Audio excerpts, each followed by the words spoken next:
Hello, and welcome. If you're listening to this, you're invited to let go of the day behind you. There's no need to follow every word. No need to remember details or hold on to what comes next. This is simply a story, told slowly, meant to accompany you as you settle into rest. Tonight, we're going to step back in time to 19th century Paris.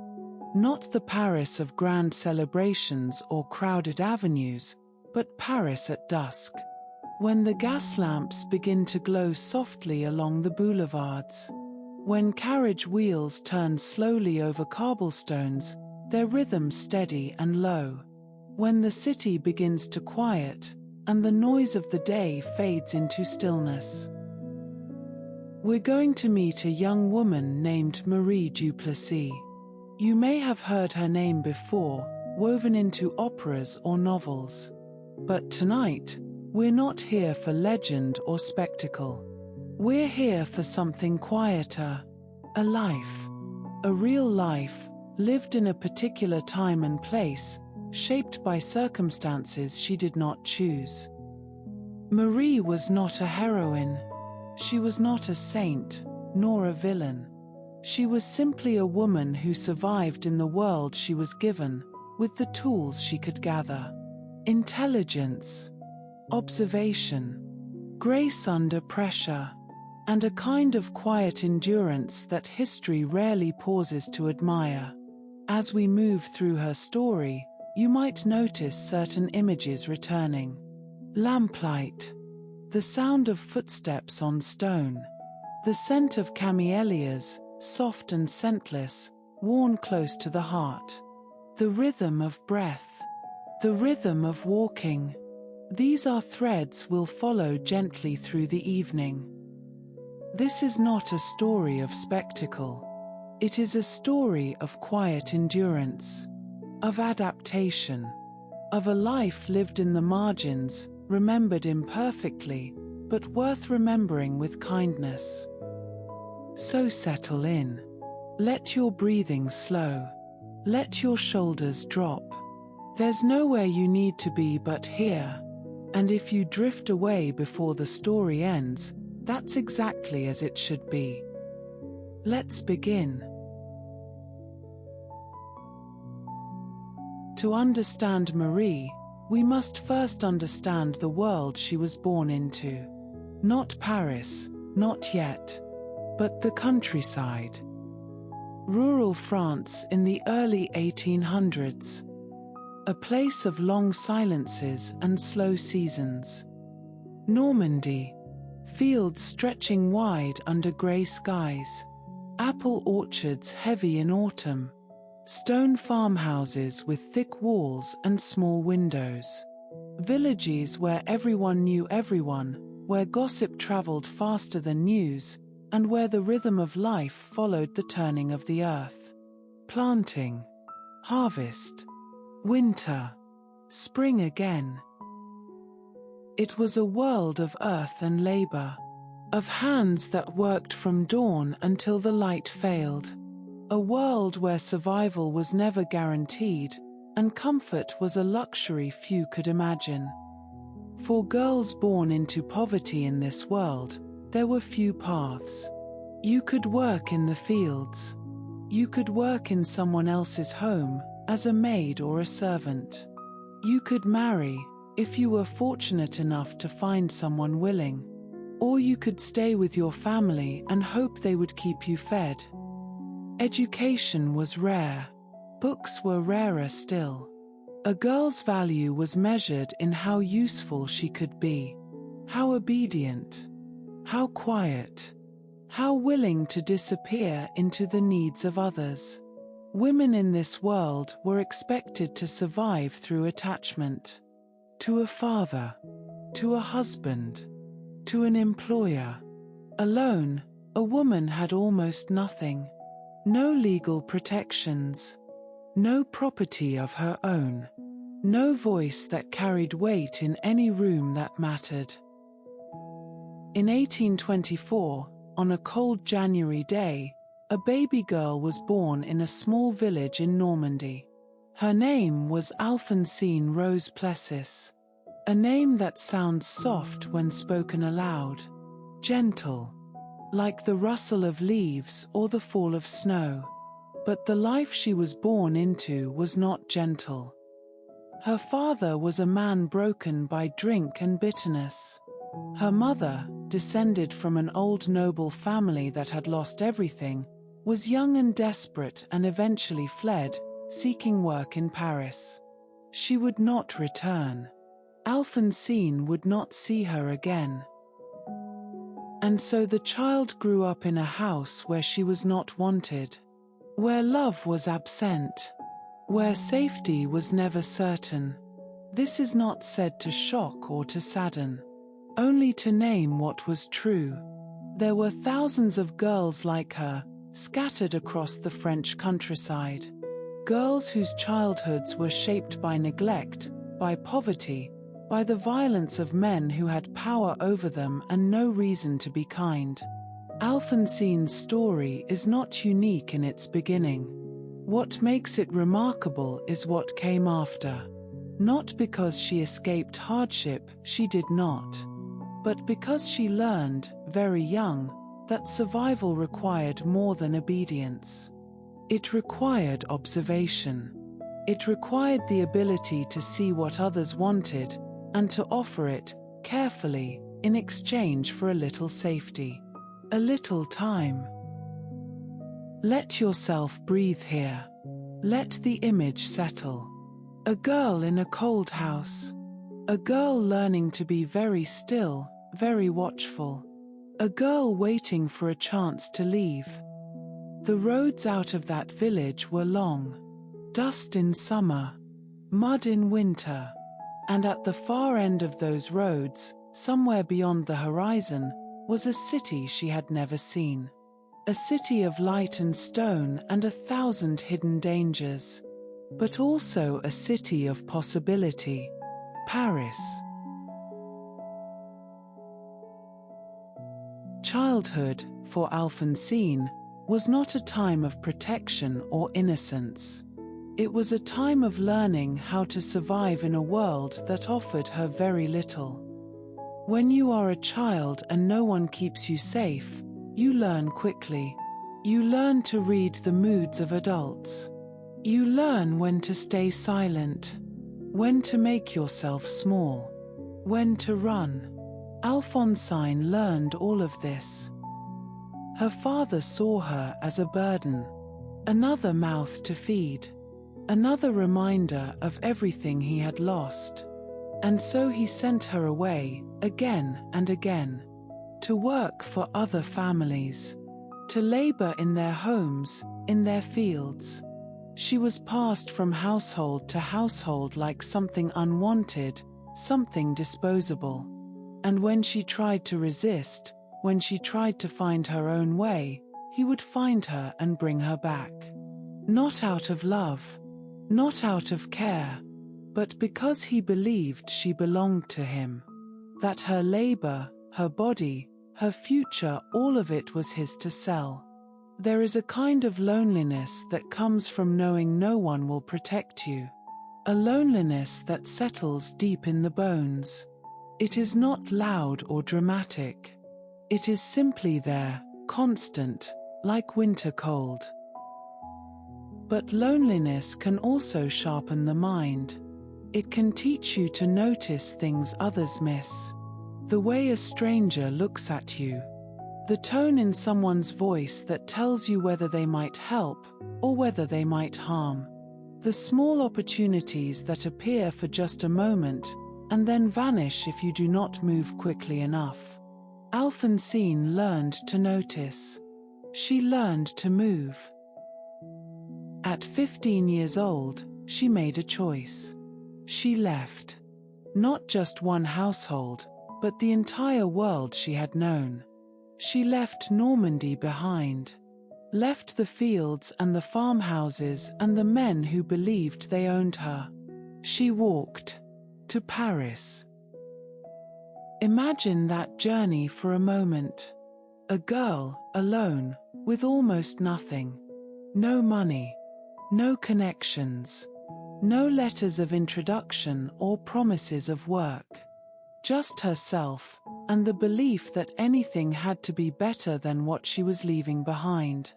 The roads were long. The days were hard. But she kept walking. And when she arrived in Paris, she was hungry. She was tired. She was wearing rags. She had nowhere to sleep. But she was free. For the first time in her life, no one knew where she was.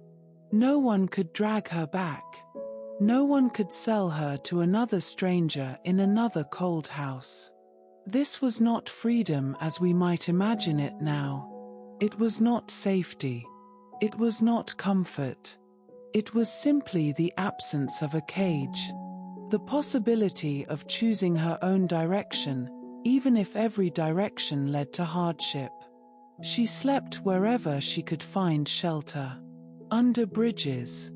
In doorways. She took whatever work she could find, for however many hours it paid. Washing clothes. Running errands. Standing in the cold, offering to carry parcels for strangers who barely looked at her. There is a story, told later, of a theatre director who saw her one evening on the Pont Neuf.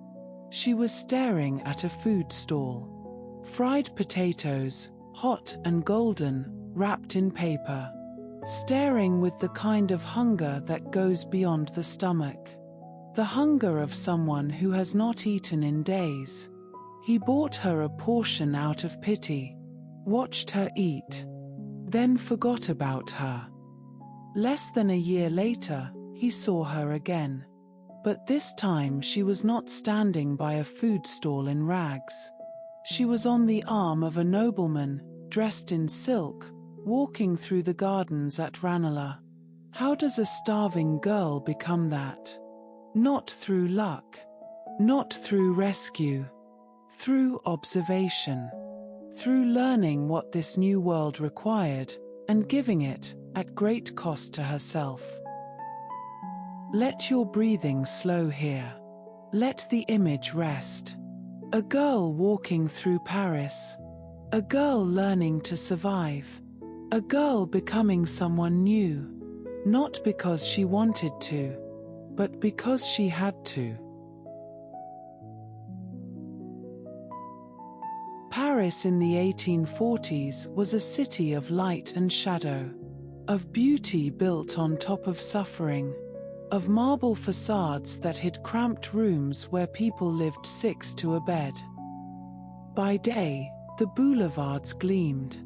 Wide avenues lined with chestnut trees. Cafes with outdoor tables where men in fine coats discussed philosophy and politics over coffee and wine. Shops with glass windows displaying silk gloves, leather boots, porcelain tea sets painted with tiny flowers.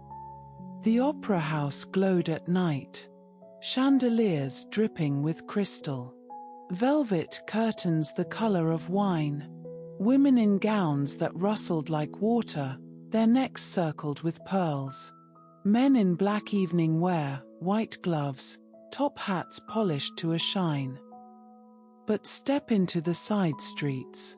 Walk a few blocks away from the grand boulevards, and you would find a different Paris. Narrow alleys that never saw sunlight. Buildings leaning against each other like tired old men. The smell of sewage and unwashed bodies.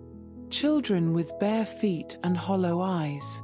Women bent over laundry tubs, hands cracked and bleeding from lye soap and cold water. Two cities, layered on top of each other. The Paris of the wealthy, and the Paris of everyone else. For a young woman alone in this city, the distance between those two worlds was vast. But it could be crossed. Not easily, not without cost, but it could be done. If you had no family, no money, no education, there were only a few ways to survive in Paris. You could work as a seamstress, ruining your eyesight by candlelight for a few francs a week. You could work in a factory, breathing in dust and chemicals until your lungs gave out. You could work as a maid, scrubbing floors and emptying chamber pots in someone else's home, sleeping in an attic so cold you could see your breath. Or you could enter what was called the demi-monde, the half-world, a parallel society that existed alongside respectable Paris, but never quite touching it. The demi-monde was where women who had no other options learned to survive by offering companionship to men who had wealth. Not wives. Not respectable. But present. Beautiful. Entertaining. Available, for a price. This was not the world of brothels or street corners. This was something else. Something more carefully constructed. Women in the demi-monde wore fine clothes. They attended the theatre.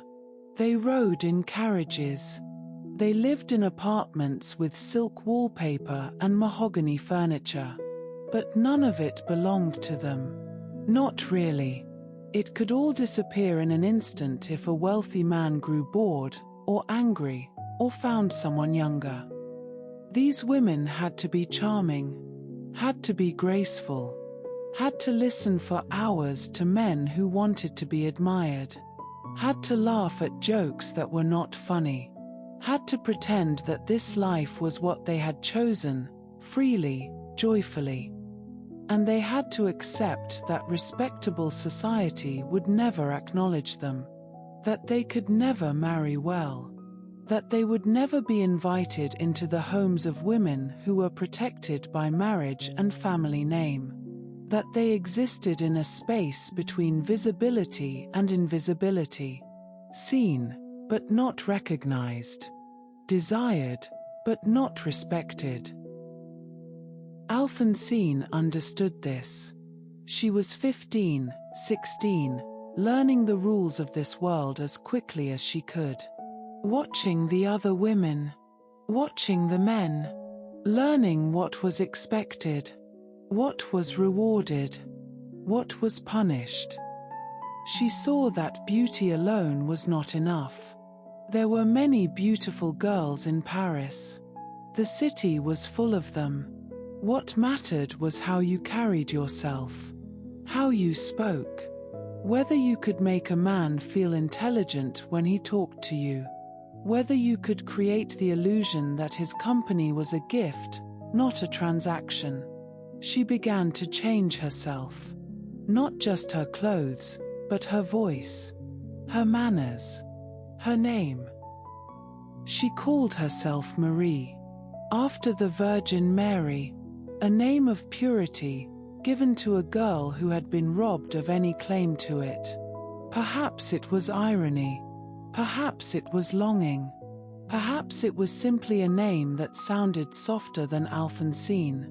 She added du to her surname, Duplessis, a small word that made her sound aristocratic, as if she came from somewhere, from someone. As if she had a history that mattered. She learned to read, taught herself, slowly, painstakingly. She read newspapers every morning so she could discuss current events, politics, literature, the things that wealthy men talked about when they wanted to seem educated. She learned to move through rooms with grace, to sit without fidgeting, to smile without showing too much, to listen, always listen, and reflect back what the men wanted to hear. Paris at night. Gas lamps reflected in puddles on wet streets. The sound of violins drifting from open windows. Carriage wheels turning slowly over cobblestones. The scent of perfume and tobacco and the faint sweetness of pastries from a bakery that stayed open late. This was the Paris that Marie was learning to navigate. Beautiful and cold. glittering and unforgiving. A city that could give you everything and take it all away before morning. Breathe here. Let the image settle. A young woman walking carefully through lamplight. Learning. Watching. Surviving.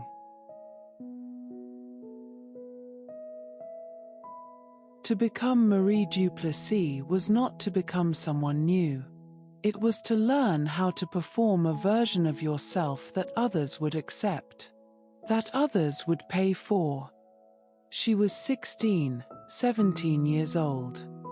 Still so young. But she had learned something that many people never learn. That the world does not see you as you are. It sees what you show it. And if you can control what you show, you can control, just a little, how you are treated. Marie taught herself to be elegant. Not in the way that comes from birth or wealth or years of lessons, but in the way that comes from watching very carefully, from noticing how wealthy women held their teacups, how they tilted their heads when they laughed, the small gestures that signaled refinement. She studied conversation, learned when to speak and when to stay silent, learned to ask questions that made men feel brilliant, learned to express opinions, but only opinions that would not challenge or threaten, learned to be present in a room without demanding attention, so that when attention came to her, it felt like a discovery rather than a performance. She cultivated taste, not just in clothing, though her dresses were beautiful, but in art, in literature, in music. She began to attend the theater, not just to be seen, but to learn, to understand what people admired, what moved them, what made them feel cultured and sophisticated. And she chose a symbol, something small, but distinctive, something that would mark her as different from all the other young women competing for the attention of wealthy men. Camellias. She wore them always. Fresh flowers, pinned to her dress, tucked into her hair. White camellias on most days. Red when she was unavailable, already spoken for. The camellia is a curious flower. Beautiful, certainly. Perfect petals, layered like silk. But it has no scent. No fragrance to betray its presence. You could wear a camellia and no one would smell it. They would only see it. A flower that existed to be looked at, not known. Perhaps Marie understood this about herself, that she was creating something for others to admire. A surface, carefully maintained. A performance, endlessly repeated. That the real girl beneath Alphonsine, the child who had been hungry and frightened and alone, was someone no one would ever truly see. The camellias became her signature. People began to recognize her by them, to associate her with that particular kind of beauty, elegant, restrained, just out of reach. She did not rise above the world she lived in. She could not. The rules were too firm, the boundaries too clear. A woman like her could never be respectable, could never be accepted into the world of wives and mothers and daughters who were protected by family name and marriage vows. But she learned how to move within the world she had, with intelligence, with care, with a kind of quiet dignity that came not from status, but from refusing to apologize for surviving. She rented a small apartment, then a larger one. She began to furnish it, slowly. A few pieces of good furniture, books on the shelves, not for show, but because she read them, because she was teaching herself everything she had never been taught. She learned to play the piano, Not expertly, but well enough. She could sit at an instrument in the evening and fill a room with something soft and pleasant. Another skill. Another offering. She hosted gatherings in her home. Not grand parties, but small, intimate evenings. Writers came. Artists. Politicians. Men who wanted more than just beauty. Who wanted conversation. Who wanted to feel that they were in the presence of someone who understood them. And Marie understood them. Because she had spent her entire life learning to read people. To sense what they needed. To give it to them, carefully, in measured doses, so they would keep coming back. This was not power. Not really. It was survival that looked like power. Control that was always conditional. Always temporary. Always one bad decision, one illness, one wealthy man's displeasure away from collapse. But for a while, it worked. For a while, Marie Duplessis was not just surviving. She was living. In a world that had tried to crush her, she had found a way to breathe. Let yourself breathe with her. Slow and steady, in and out. The soft rustle of silk. The flicker of candlelight. The quiet sound of pages turning in a book. Rest here for a moment. In this brief, fragile time of something that almost felt like safety. There is a tendency, when we look back at the lives of courtesans, to imagine something romantic. Something glamorous. Silk and champagne and love affairs that burned bright and tragic. But the truth of Marie's life was quieter than that. More ordinary. More exhausting. Being a courtesan was work. Constant, careful work. It meant waking each day and preparing yourself. Not just your appearance, though that took hours. Your hair arranged just so. Your dress chosen carefully, appropriate for the time of day, the company you would keep, the impression you needed to make. Your face composed into pleasantness, even if you were tired. Even if you were ill. Even if you wanted nothing more than to be left alone. It meant being available. Not just physically, but emotionally. Men who paid for your company expected more than your body. They expected your attention, your interest, your admiration. They expected you to listen to their problems, their grievances, their opinions on art and politics and the shortcomings of their wives. You had to laugh at their jokes. Even the ones that were not funny. Even the ones you had heard a dozen times before. You had to be agreeable. Never difficult. Never demanding. Never showing frustration or boredom or the bone-deep weariness that came from performing happiness for hours at a time.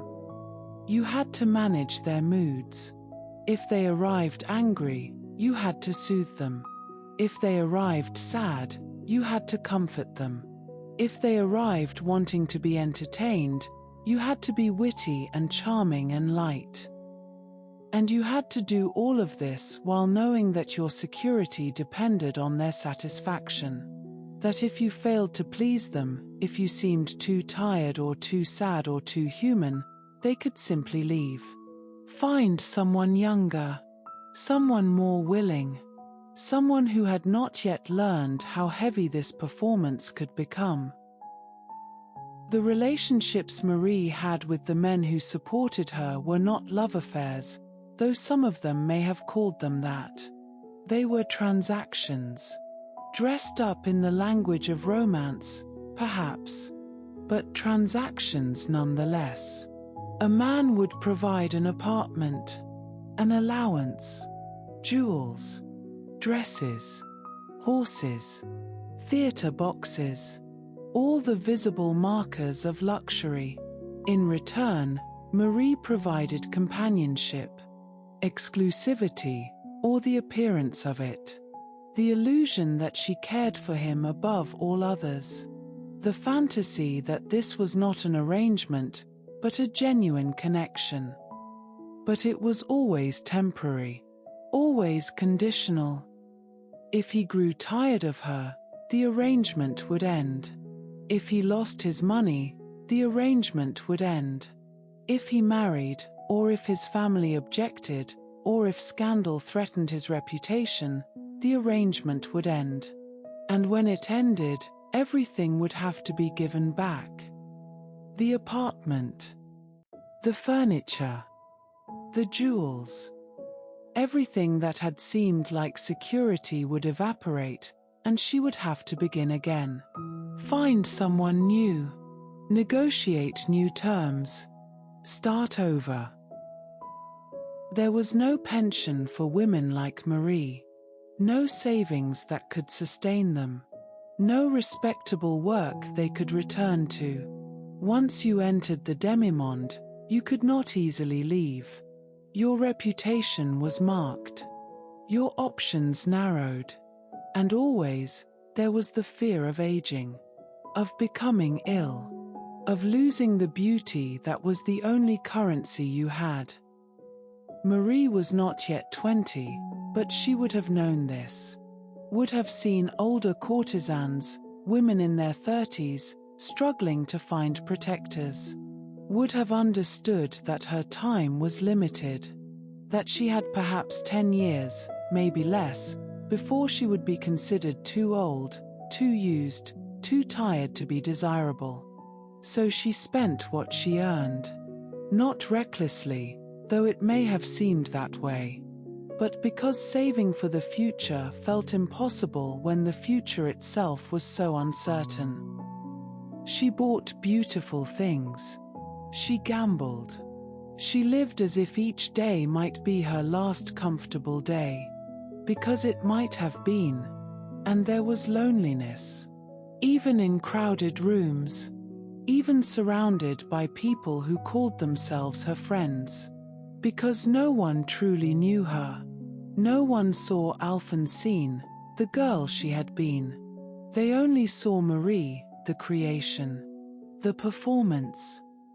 She could not show weakness. Could not show fear.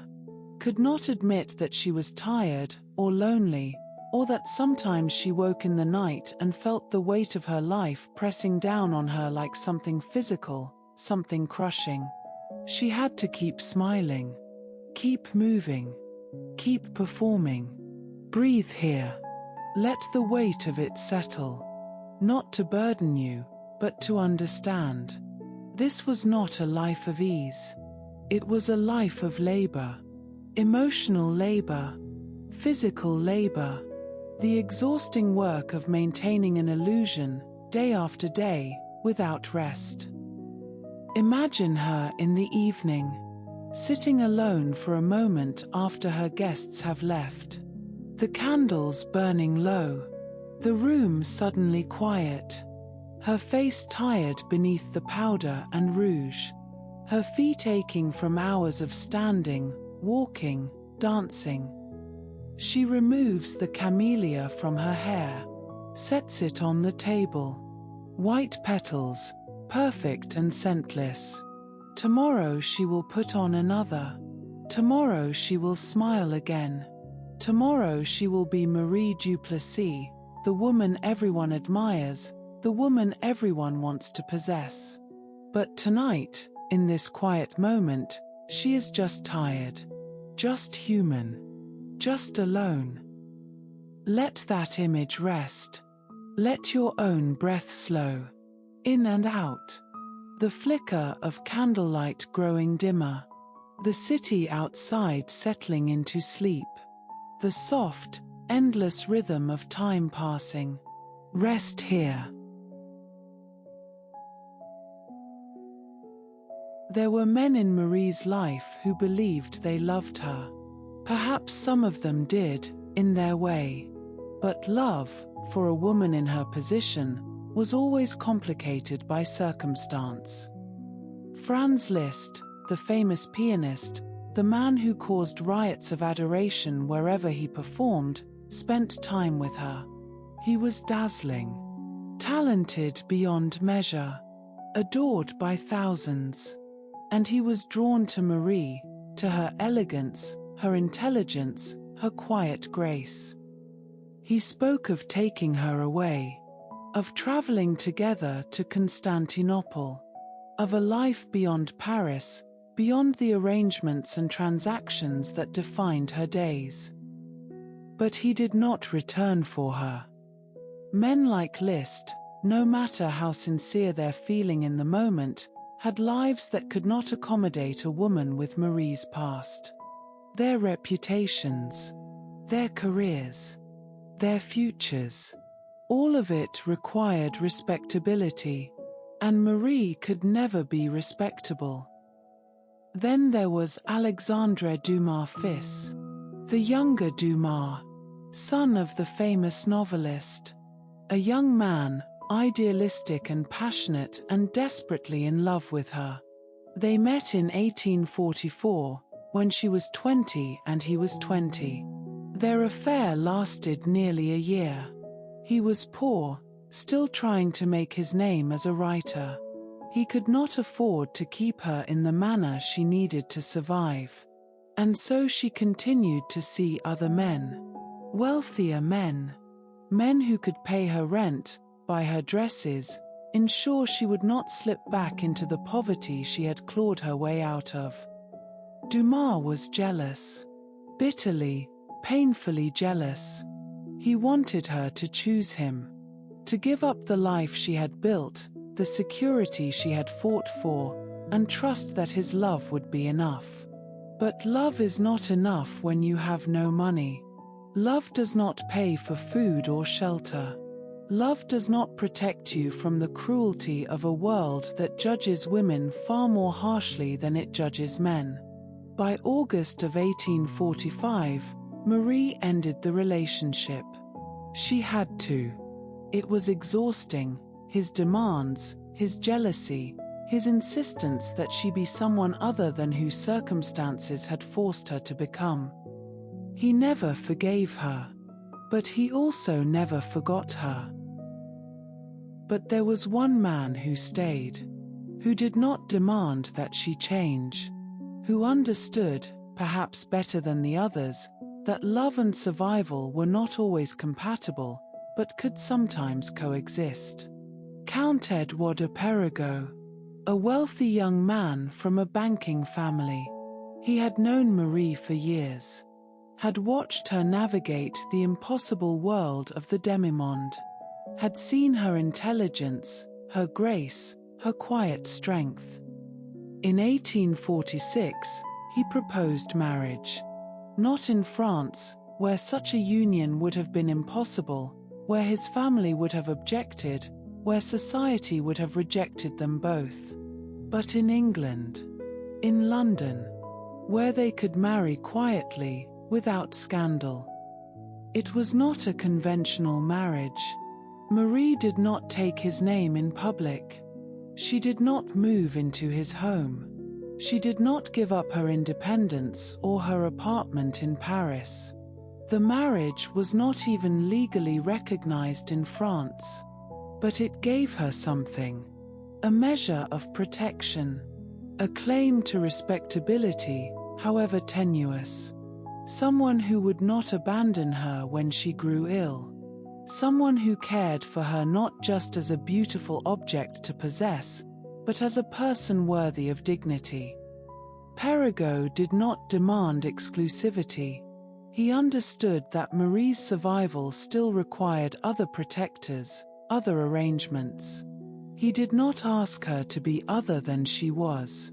And perhaps that was the greatest gift anyone had given her. Acceptance without conditions. Support without ownership. He was gentle with her. Patient. When she was well, he gave her space. When she began to decline, he stayed close. Not possessively, but with a quiet, steady presence that asked for nothing in return. This was not the grand passion that novels celebrate. It was something quieter, something rarer, a relationship built not on romantic fantasy, but on mutual understanding, on kindness, on the recognition that sometimes love means simply bearing witness to another person's life, in all its complexity and compromise. Years later, after Marie was gone, Dumas would take her life and reshape it into fiction. He would write a novel, La Dame aux Camélias, The Lady of the Camélias. In his version, the heroine, Marguerite Gautier, a name so close to Marie Duplessis, gives up everything for love. She sacrifices her security, her comfort, her very life, all in the name of romantic devotion. She dies beautifully, tragically, redeemed by her suffering. It is a lovely story, a moving story, one that has made audiences weep for over a century and a half. But it is not Marie's story. Not really. Marie did not die for love. She did not sacrifice herself nobly.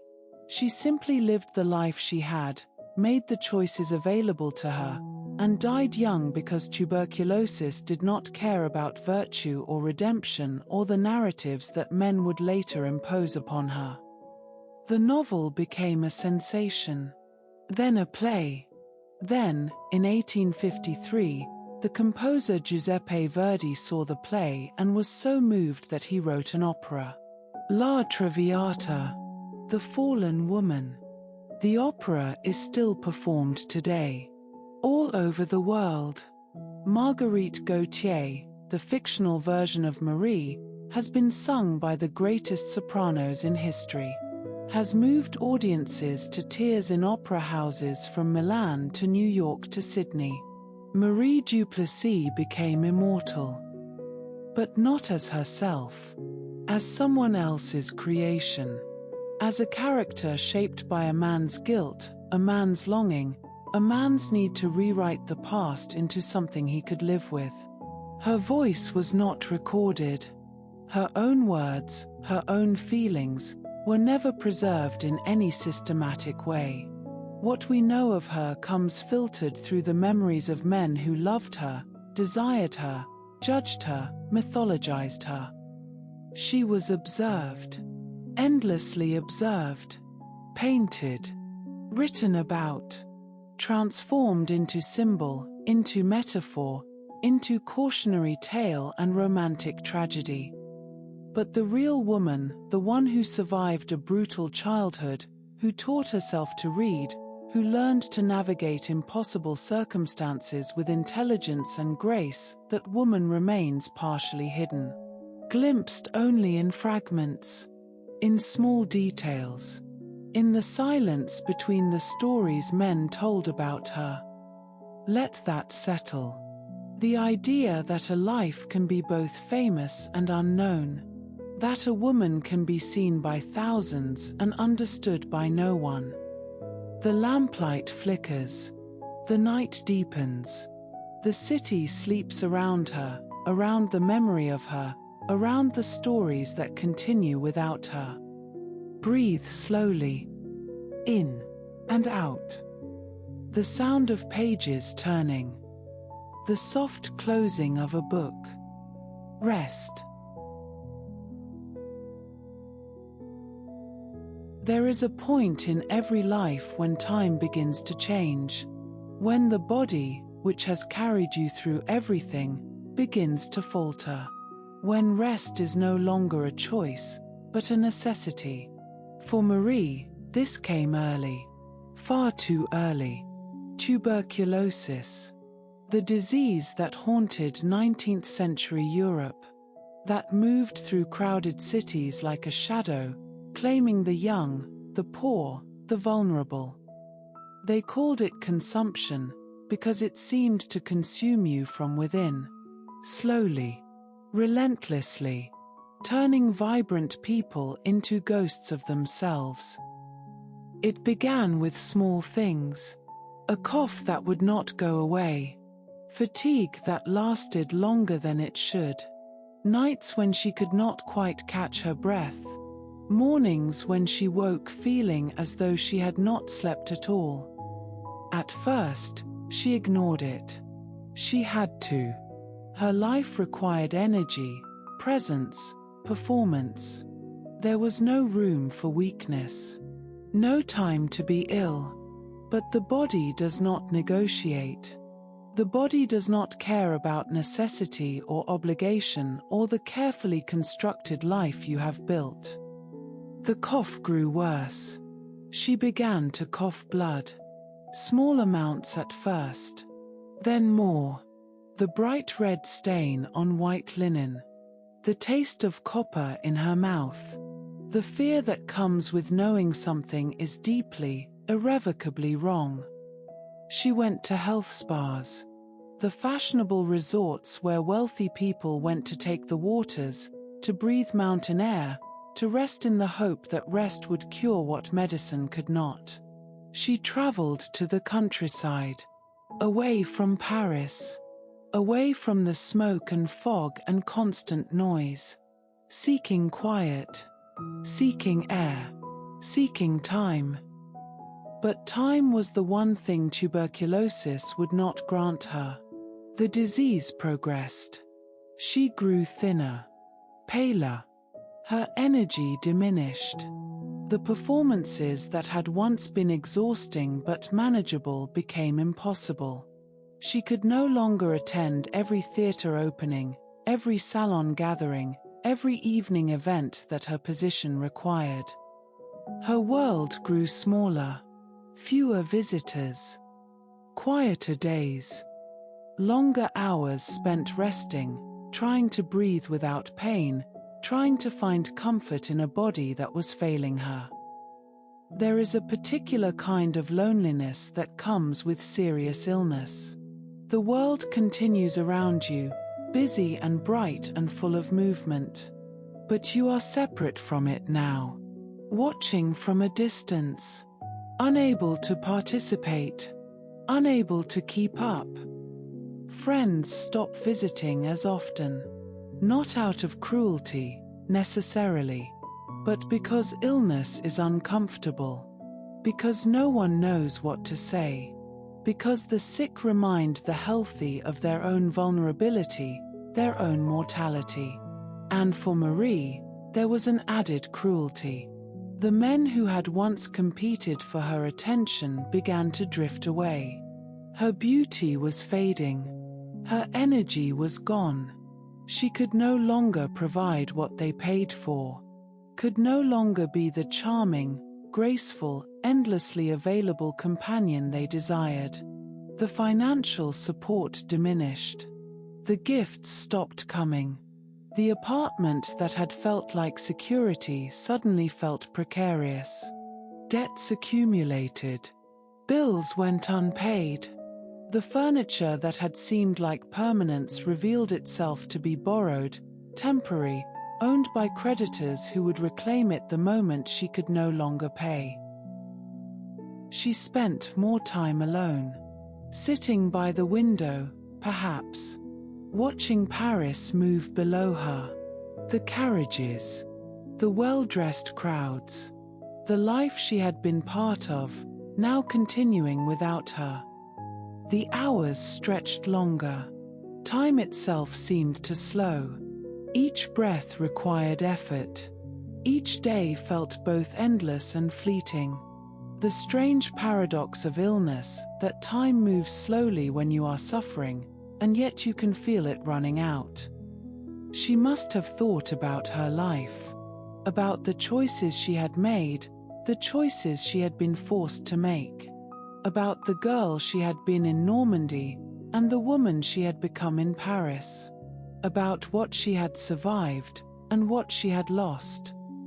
But there is no record of regret, no letters confessing despair, no dramatic final statements, just the quiet progression of disease, just the slow dimming of a light that had burned so brightly, so briefly. Breathe with her now. Slow, careful breaths. In and out. The kind of breathing that requires attention. The kind that reminds you that breath itself is a gift. That each inhale is an act of continuation. The room is quiet. The light is soft. The city outside fades into background noise, distant and unimportant. Rest here. In this stillness. In this slow, gentle fading. There is no need to hold on. No need to remain alert. Just breathe. Just rest. Let time stretch and soften around you. Let everything else fall away.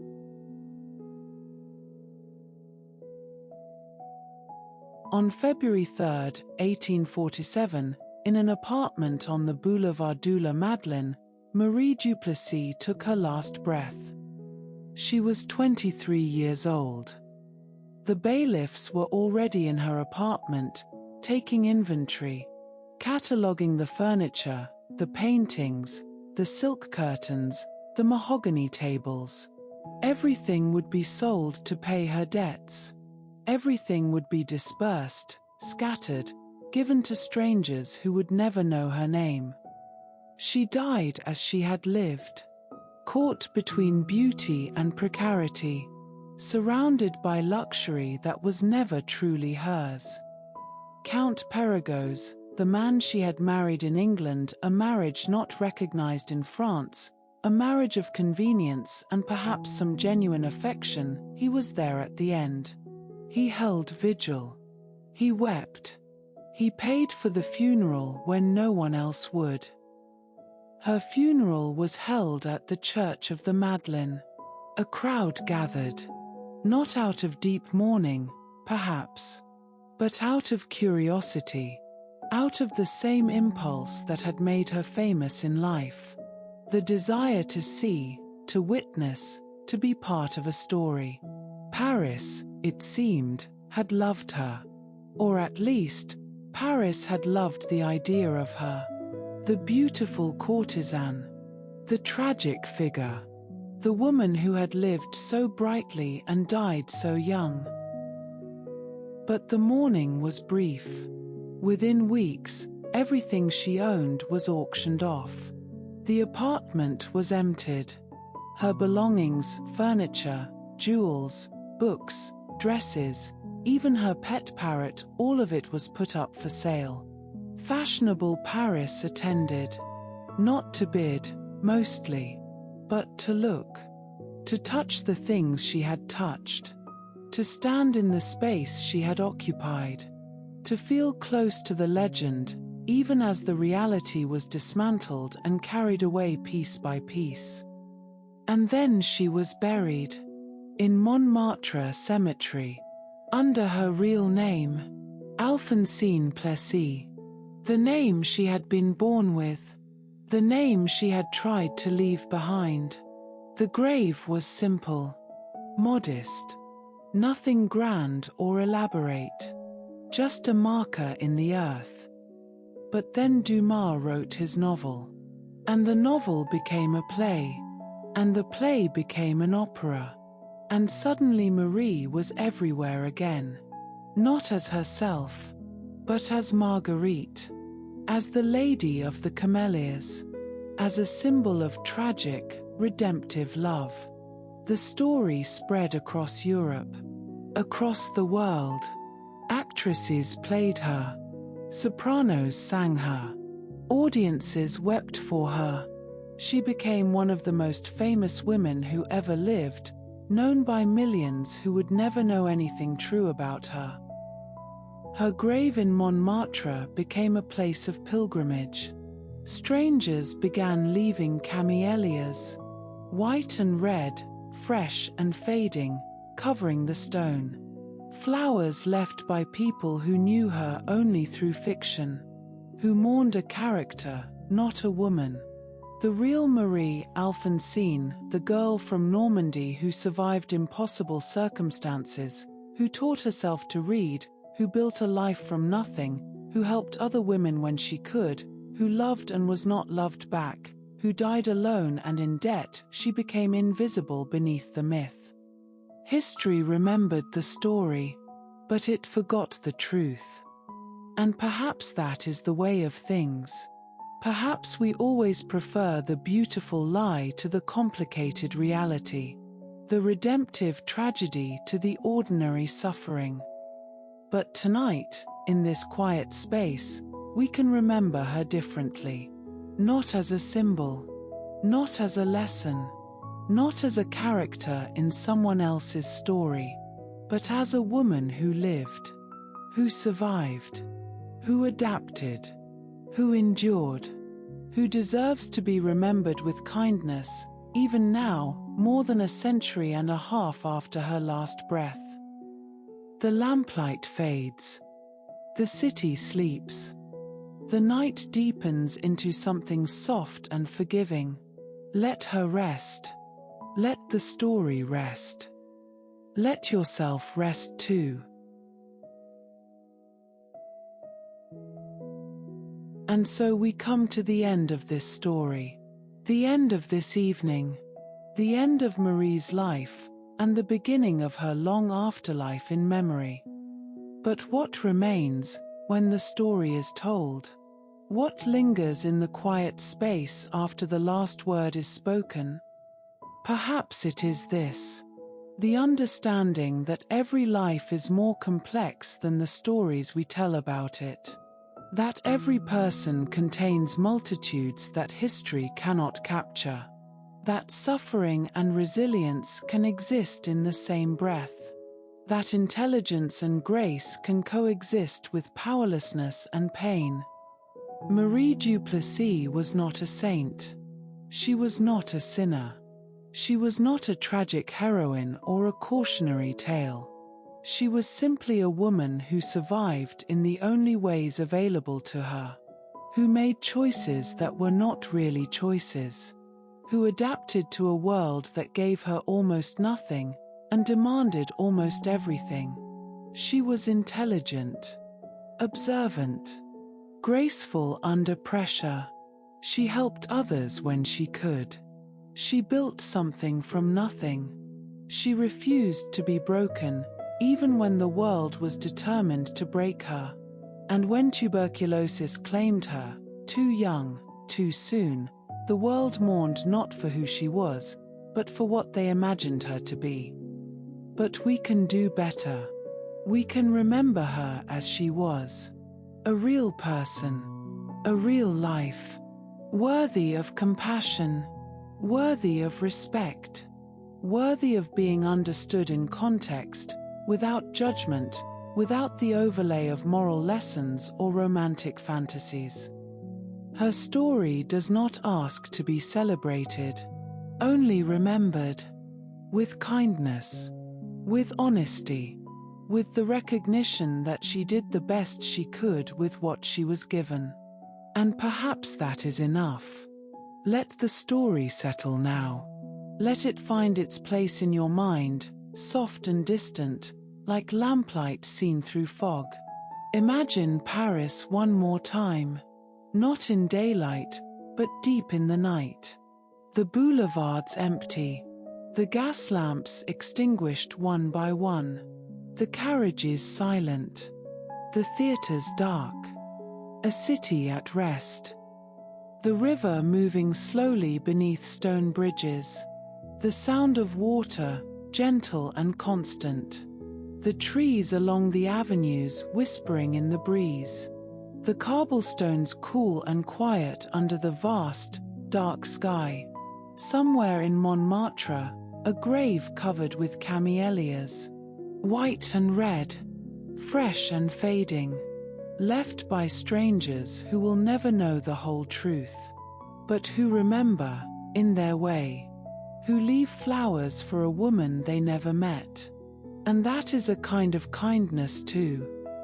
Let your breathing slow now, deep and easy, in and out. The rhythm of rest, the rhythm of release. There is nothing more you need to do tonight. Nothing more you need to hold. Nothing more you need to understand or remember or carry. Just let go.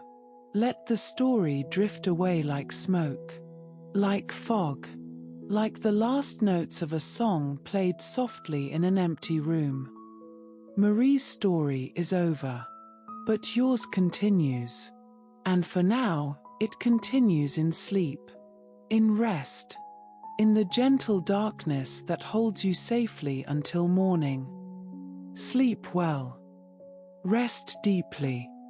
Let the night be kind to you, as it was not always kind to her. But perhaps, in this quiet moment, across time and distance, there is peace enough for both of you. Good night.